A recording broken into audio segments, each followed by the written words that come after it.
अस्सलाम वालेकुम दोस्तों। आज तकरीबन एक साल के बाद शायद ये मैं वीडियो बना रहा हूँ। आज का वीडियो का बनाने का मकसद है कि प्रोहिबिटेड इनकम जो कैलकुलेट करने के लिए कुछ साथियों का मसला हो रहा है। तो तुम एक बार वीडियो के वे में समझा दूँ ताकि आसानी हो जाए। अभी मैं आपको आज सुबह में जो हम शेयर डिस्कस कर रहे थे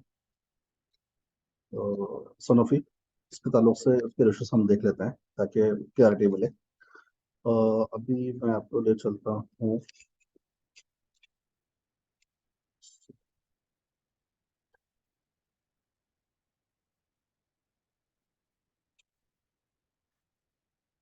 अब तक मैंने सोनोफी इंडिया सेलेक्ट किया है। अगर आप देखेंगे तो शेयर की हालत इस वक्त तो बहुत ही डाउन है। आज हम इस पर डिस्कस नहीं कर रहे हैं और ना ये कोई इन्वेस्टमेंट की राय इस पे देने का कोई डिस्कशन इस पे होगा। सिर्फ एक कैलकुलेशन करने के लिए हमने इस कंपनी को सेलेक्ट किया है, जो कि आज हमने इस में इस पर डिस्कस किया था। अभी देखिए, अब ये सबसे पहले हम आगे क्वार्टरली रिजल्ट्स पे। यहाँ पे आप देखेंगे कि सितंबर, दिसंबर और बहुत सारे क्वार्टर्स के रिजल्ट्स यहाँ पर हैं।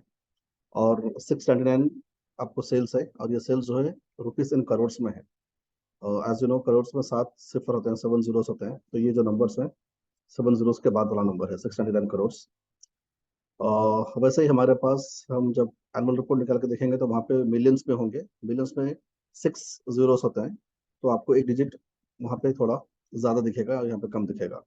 तो इसमें कंफ्यूज नहीं होना है।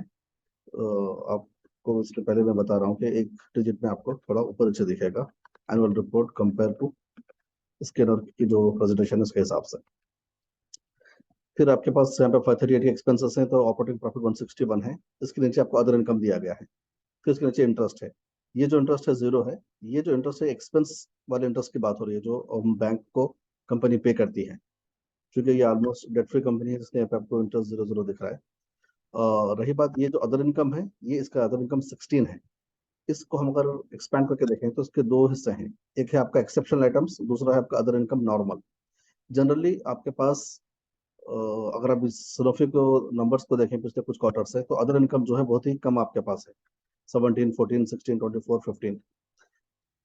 तो इससे पता चलता है कि भाई ये हमारे पास जो अदर इनकम का नंबर है, कभी कभी बीच में बहुत ज्यादा भी आ रहा है। कैसे? जैसे कि यहाँ पे केस में 142 है, यहाँ पे 504 है। क्योंकि इस बीच में अगर आप देखेंगे, यहाँ पे आपको एक्सेप्शनल आइटम्स में फिगर्स नजर आएंगे। एक्सेप्शनल आइटम्स में कभी भी इंटरेस्ट इनकम नहीं आता है। एक्सेप्शनल आइटम्स बहुत से ज्यादा रेयर, कोई अलग टाइप का एक्सपेंस हो गया है या इनकम आ गई है, तो वो यहाँ पर अलग से उसको डिस्क्लोज करते हैं। जो कि जनरली आपके इस अमाउंट में अदर इनकम शामिल नहीं होता है। और जब भी अमाउंट होता है, तकरीबन केसेस में अक्सर बड़ा ही अमाउंट होता है। और उसको देख करके, चूंकि जनरली हम लोग यहाँ पे स्क्रीनर पे देख रहे हैं और हमको एक फिगर नजर आ रहा है कोई बड़ा सा, तो हम ये डाउट कर रहे हैं कि फिर शायद इसका अदर इनकम बहुत बढ़ गया है।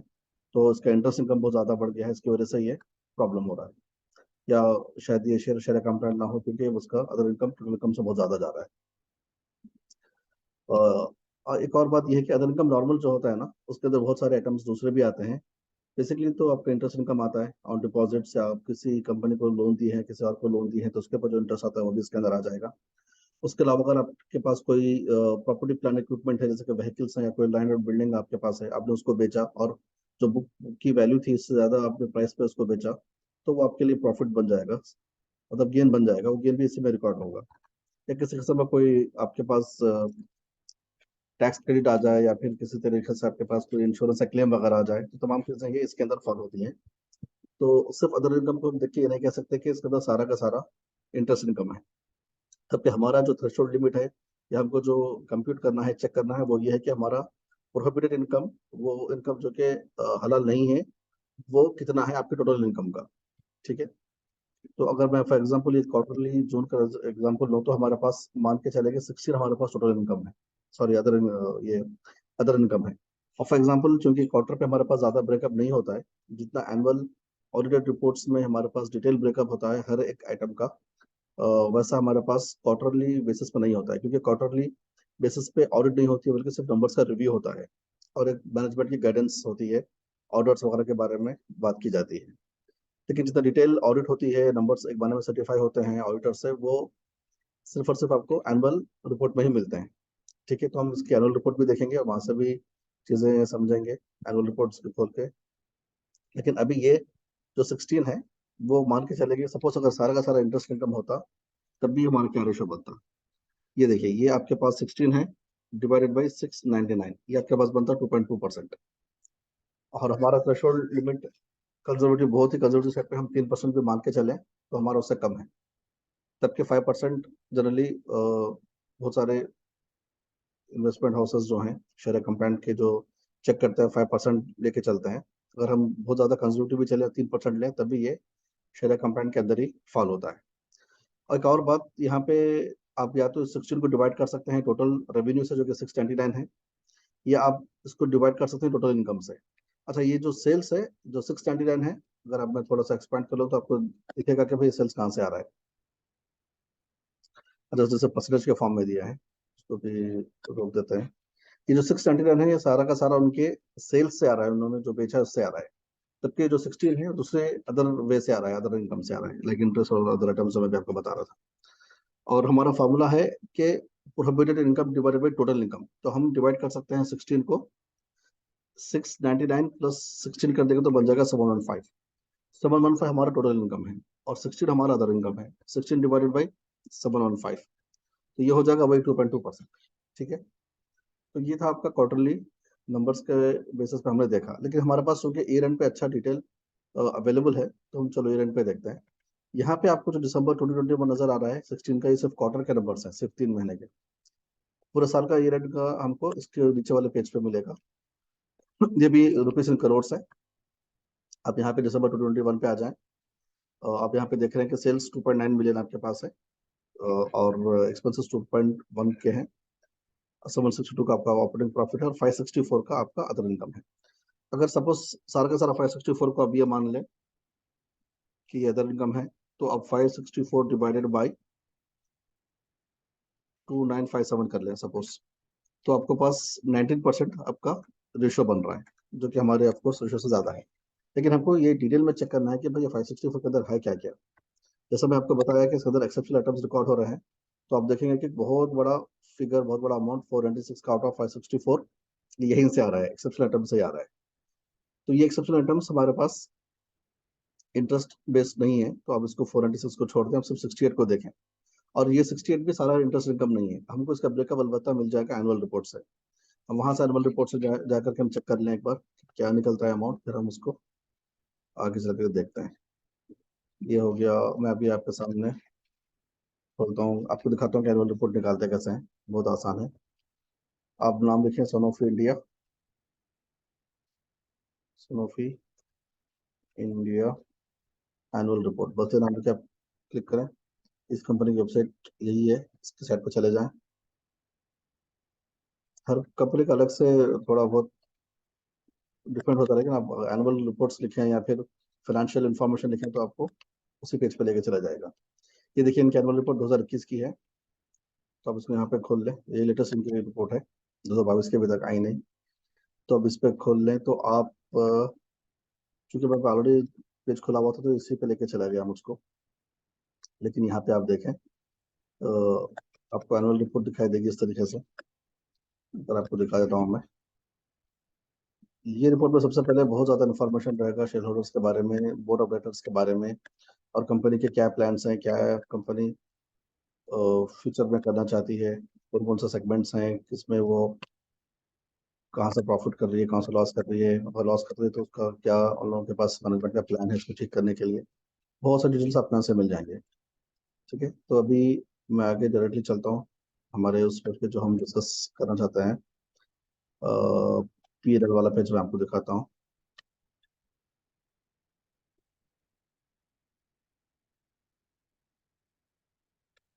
ठीक है, तो ये आ गया सबसे पहले आपके पास बैलेंस शीट।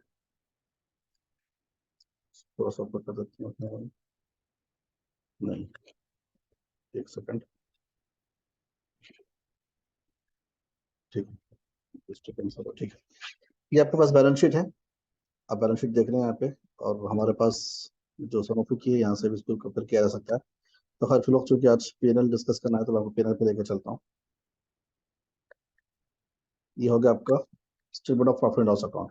जैसे कि मैं इससे पहले आपको बताया था कि प्रॉफिट लॉस अकाउंट जो होता है, आपके तमाम साल का जो भी एक्सपेंसेस या इनकम क्या प्रॉफिट और लॉस जो हुआ है इसकी डिटेल्स यहाँ पे होती है, जबकि balance sheet as of the date होती है, यानी कि उस वक्त दिसंबर में उसकी क्या वैल्यू थी, जो उनके असेट्स और लायबिलिटीज ये होते हैं, और ये आपका पीएनएल अकाउंट है। अभी आप देखें, जैसे मैं आपको बता रहा था कि यहाँ पे फिगर्स मिलियंस में, आप देख सकते हैं यहाँ पे लिखा हुआ है इन मिलियंस, तो मिलियन सिक्स में होता है। फॉर एग्जाम्पल अगर मैं आपको बताऊं कि 29,566 रुपीज का इनका सेल हुआ था, तो वही हम सनोफी के स्क्रीन पे जाके देखें तो आपको थोड़ा सा अलग दिखेगा, वो बताएगा आपको 2,957 करोड़ का आपका सेल हुआ था। तो बस एक जीरो का इसमें फर्क है, कोई बड़ा डिफरेंस नहीं, आप समझ सकते हैं आसानी से। अच्छा, अभी हमारे लिए इंपॉर्टेंट ये है कि यहाँ पे देखें, अगर इसका अदर इनकम में देखो, एनुअल ऑडिटेड रिपोर्ट निकाल करके, तो ये कहता है कि 744 ही इसका टोटल इनकम आया है, अदर इनकम 744, जबकि हम यहाँ पे देखें तो हमको ये नजर आ रहा था फिगर कितने का, 564 का, जो कि बहुत डिफरेंस है। ठीक है, तो ये 744 एक्चुअली हो ये रहा है कि आप यहाँ पे देखें अदर इनकम 744 है, और दूसरा यहाँ पे आपको नीचे दिया गया है एक्सेप्शनल आइटम।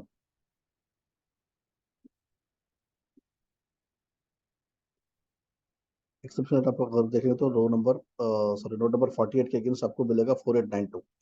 ठीक है, तो ये 4892 प्लस 744 कर लें तो 5636, वहां पे आपको एक फिगर कम मिल जाएगा, 563 मिल जाएगा, यानी 564 है यहाँ पर। ठीक है, ये डिफरेंस है।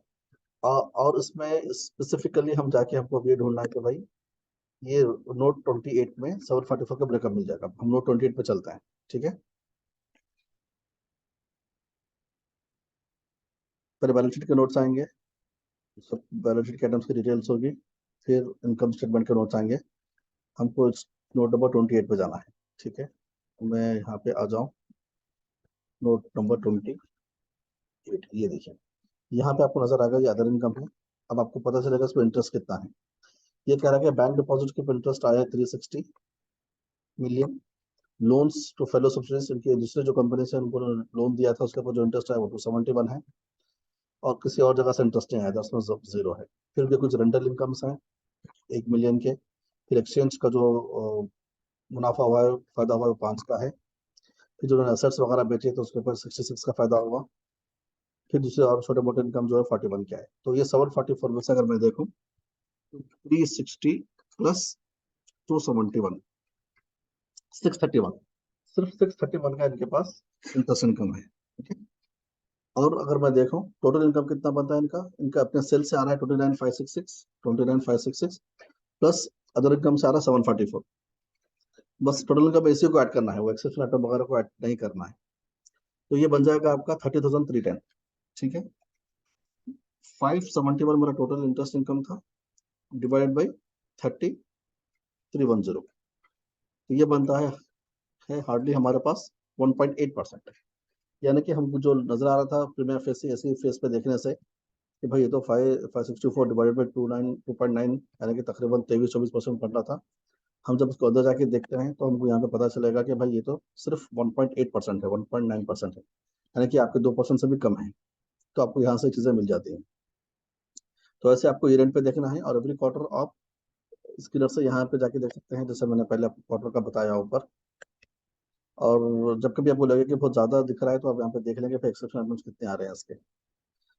ओके, और एक अदर इनकम आने का और एक रीज़न होता है कि अगर आपके पास बहुत ज़्यादा कोई नीचे बेनिफिट पे आ जाए, इस पर देखें कि बहुत ज़्यादा आपने किसी को लोन दे रखा है, या आपके पास ज़्यादा ज़्यादा इन्वेस्टमेंट्स हैं, ऐसे इन्वेस्टमेंट्स हैं जो कि इंटरेस्ट बेस्ड, यानी कि डेट वगैरह में, बॉन्ड्स वगैरह में इन्वेस्ट की कंपनी, तो वैसी जगह पे आपके पास ज़्यादा इंटरेस्ट इनकम आने का चांस होता है।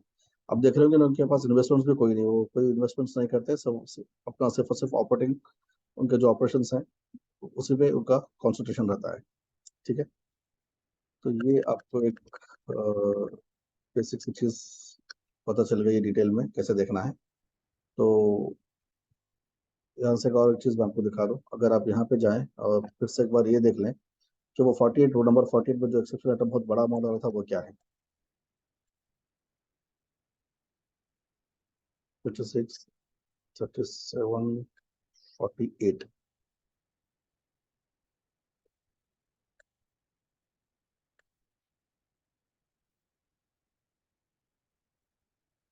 43,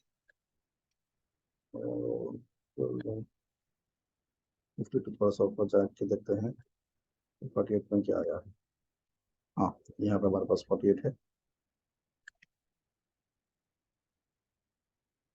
तो बहुत सारी चीज़ें हैं इनफैक्ट।